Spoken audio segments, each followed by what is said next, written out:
पठाणकोटहून धुमश्चक्री संपलेली नाहीये, अजूनही सर्च ऑपरेशन सुरू आहे। पठाणकोटमध्ये पुन्हा एकदा गोळीबार सुरू झालाय। काही क्षणासाठी 4 दहशतवादी यांचा खात्मा झाल्यानंतर, ठार झाल्यानंतर हे सगळं काही संपलं असं वाटत होतं, मात्र पुन्हा एकदा सर्च ऑपरेशन सुरू झालेलं आहे।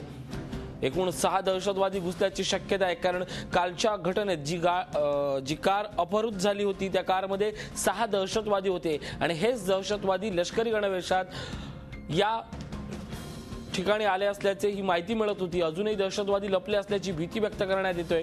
पठाणकोटमध्ये पुन्हा एकदा गोळीबार झाल्यात, अजूनही दहशतवादी लपले असल्याची भीती आहे। त्यामुळे एकूण 6 आहेत की त्यापेक्षा जास्त आहे याबद्दलचं आता पुन्हा एकदा सर्च ऑपरेशन सुरू झालेलं आहे। पंजाबच्या पठाणकोटमध्ये रात्री 3:30 वाजल्यापासून हा सगळं धुमश्चक्री सुरू आहे। आज सकाळपासून 5 वाजल्यापासून या सगळ्यावर जोरदार प्रत्युत्तर देण्यात येत आहे। पठाणकोटमध्ये पुन्हा एकदा गोळीबार सुरू झाला आहे।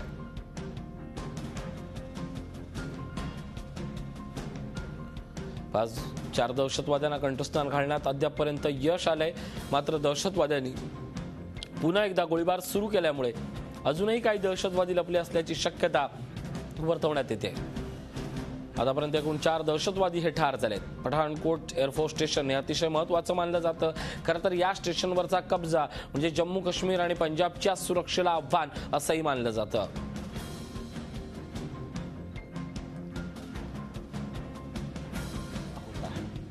पाकिस्तान की तरफ से तो ये जिम्मेदारी पाकिस्तान की है, चाहे पाकिस्तान के टेररिस्ट ग्रुप हो, लेकिन उनको पनाह मिलता है वहां से, उनको ताकत मिलती है सीमा पार से, तो उस सरकार की जिम्मेदारी सबसे ज्यादा है।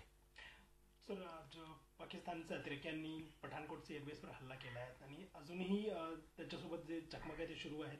2 सेनाचे जवानही मरलेत, त्यामध्ये काय सांगितलं?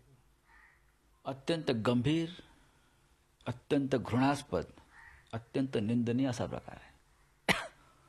पण पाकिस्तानची निंदा आणि धिक्कार किती वेळा करायचा? हिंदुस्थानच्या एका अत्यंत महत्त्वाच्या संवेदनशील अशा एअरफोर्स स्टेशनवरती हल्ला होतो पाकिस्तानच्या अतिरेक्यांकडून। अतिरेकी मारले गेले सोडून द्या, इतके मोठे आमचे जवान तिकडे, पण आमचे 2 जवान शहीद झाले, 6 जवान जखमी झाले। ही आपल्यासाठी मान खाली घालणारी, हाला लावणारी घटना आहे।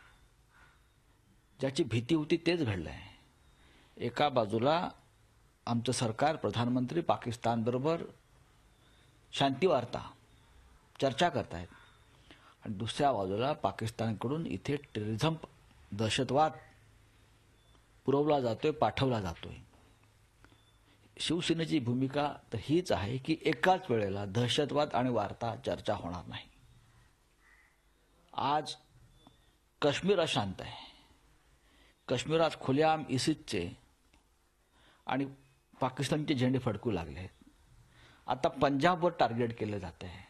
ही 2 राज्य पाकिस्तानी अतिरेक्यांच्या मुठीत आज जायला लागली तर या देशाची सुरक्षितता, अखंडता धोक्यात येईल। पाकिस्तानला त्याच भाषेत उत्तर दिलं पाहिजे, हे आमचं म्हणणं आहे। आणि सरकार वारंवार अशा प्रकारच्या वल्गना करत असतं की पाकिस्तानला त्याच भाषेत उत्तर देऊ, पण उत्तर द्यायचं काम परस्पर पाकिस्तान करते। आम्हाला नरेंद्र मोदी तिकडे गेले प्रधानमंत्री, आणि पाकिस्तानच्या दहशतवाद्यांकडून आम्हाला हे उत्तर, ही भेट मिळाली। फक्त निषेध आणि धिक्कार करून चालणार नाही। आमच्या 2 जवानांचं बलिदान परत आम्हाला द्यावं लागल्या कोणत्या युद्धाशिवाय। फक्त शब्दांच्या तोफा आणि शब्दांचे बार उडवून चालणार नाही। देश काय करतोय, सरकार काय करतंय या क्षणी हे संपूर्ण जनता पाहते। पाकिस्तानच्या अतिरेक्यांनी ही नवीन वर्षाची भेट आम्हाला दिली असेल, त्याची परतफेड तुम्ही कशी करणार आहात हे ताबडतोब आम्हाला सांगा। झी 24 तास रहा एक पाऊल पुढे।